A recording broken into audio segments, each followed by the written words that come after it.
Ko'zlarimda sen yo'q shaharda, tiraklar üstümga hazal tökmekte.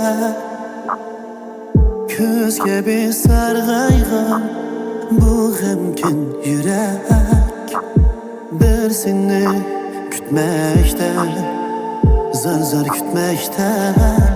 Sen yo'q shahar, sen yo'q shahar, bu shahar aslında sen yo'q shahar, sen yo'q shahar, sen yo'q shahar. Men yalnız yaşayman sen yo'q shaharda.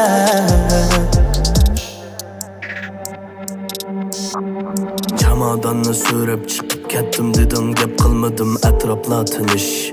Bir tal tamagini tutashtirdim, sen ketibli ig'ir o'ksinish. Baqa mushkimiz ishq qarab miyonglab qo'ysa, men dedim ma yurak edi barkan seg'inish. Men yana yot shaharda asablag'i tashlab qo'yg'ini.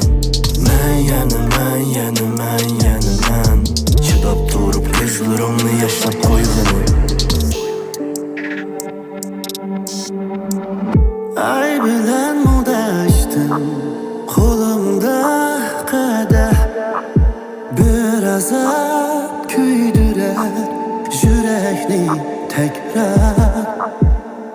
Derdimni anlamaz özümden başka, süygümden boynumga yasap kettim der. Sen yo'q shahar, sen yo'q shahar, bu shahar aslında sen yo'q shahar, sen yo'q shahar, sen yo'q shahar. Men yalnız yaşayman sen yo'q shaharda.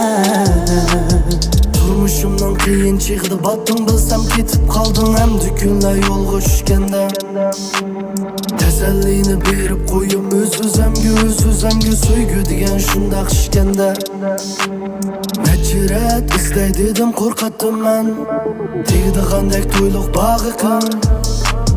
Bir qo'lamda qadah hazır, bir qo'lamda sening shu unutilib qolgan bir tal tag'iqim. Derizenin tekçisida mushuk uxlar, xiyol qilma yomg'ir tushganda. Turab uxlab ko'ynigimni hamma yerda chiroq o'chganda. Bu shahar aslında ko'z yosh bilan qoldirib ketmekte, yurakda yara. Ayrıldık ayrılış kuva bir çüştek. Men yalnız yaşayman adamlar ara. Sen yo'q shahar, sen yo'q shahar, bu shahar aslında sen yo'q shahar, sen yo'q shahar, sen yo'q shahar. Men yalnız yaşayman sen yo'q shaharda. Men yalnız yaşayman sen yo'q shaharda.